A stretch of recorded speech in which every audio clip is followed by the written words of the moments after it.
preparation for the Sound Festival starts in the summertime. We start thinking about how many people we need, how many outfits we're going to need, working with Limerick Youth Theatre, how many kids that we're going to work with for that, because Lumen Street Theatre is only 3 people. So there's a core group of 3 people, and then we expand as it gets closer to the festival. So we expand, take on a line producer, a stage manager, and then in the month of October, when we actually start building all the larger puppets, we take on extra staff to help build all the wonderful things that you'll see. But the beauty about doing the event this year as opposed to last year was the first time we did the event.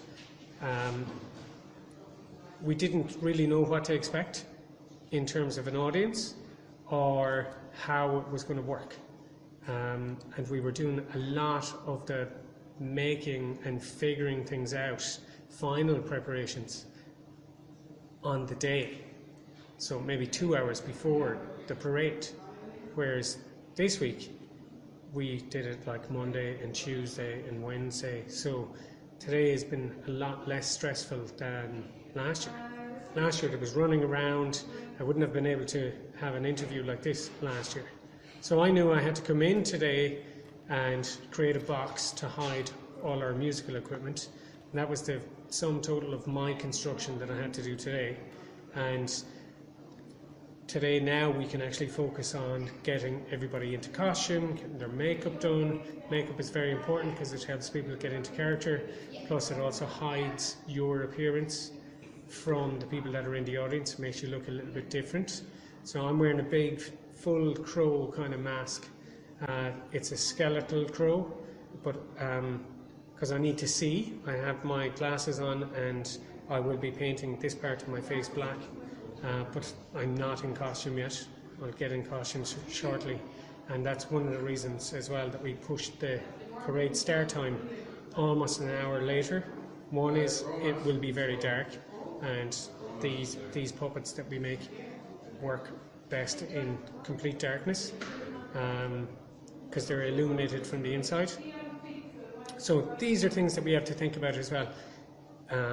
We have to have a kit with us for running repairs during the parade, duct tape, extra cables, zip ties, craft knives, things like that. So as you go, because a lot of the things that we work with, they're very tall puppets.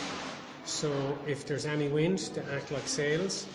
So we need to be able to strap them a bit if they're kind of a bit too sail-like. So these are things that you kind of learn as you go along.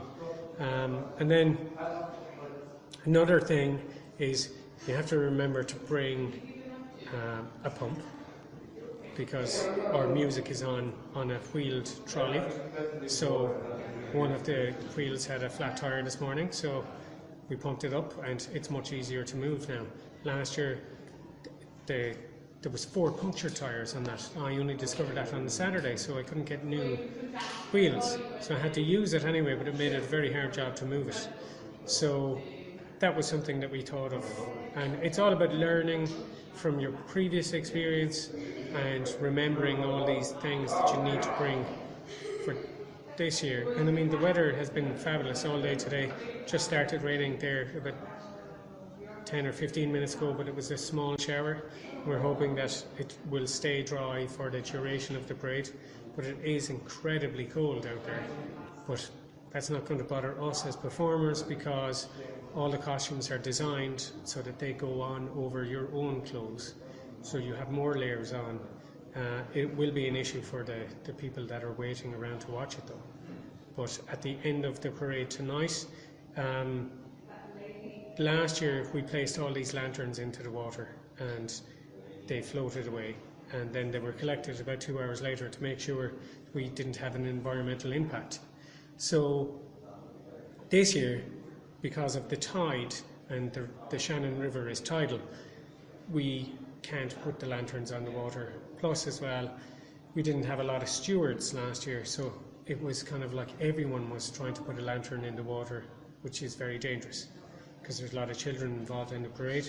So this year there's one lantern going in the water, and it's actually been handed off to a local swimmer, and that swimmer is going to take the lantern, he's going to swim out into the river with the lantern and then swim back with it, and when we turn it off, then that's the end of the parade. So but it's going to be accompanied either by a live musical performance, and if not, something spontaneous happened at the end of the parade last year where everyone broke into song, and if that happens tonight, we'll go with that. If it doesn't happen, we have a backup. We're going to play something by the Cranberries in honour of Dolores O'Riordan. So you have to have all these things in your head to kind of think about. You have to think about what could go wrong and always have a second or third option. I have a spare car battery over there just in case this one didn't charge, but everything is fine.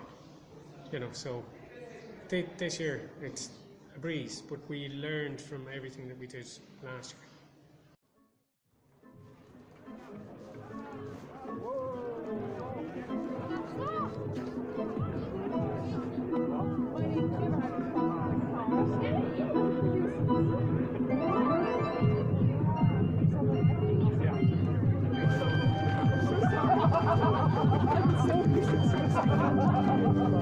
My hand, my bag, and my jacket are the one now.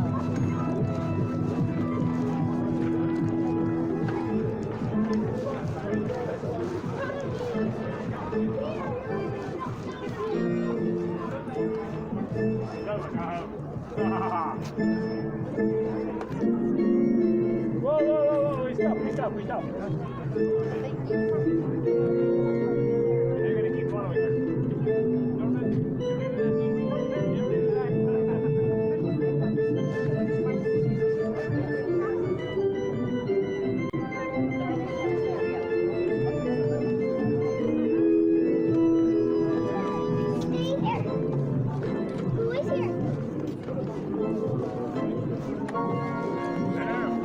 That's what it's all of me. I'm just busy at the moment, but I will get one.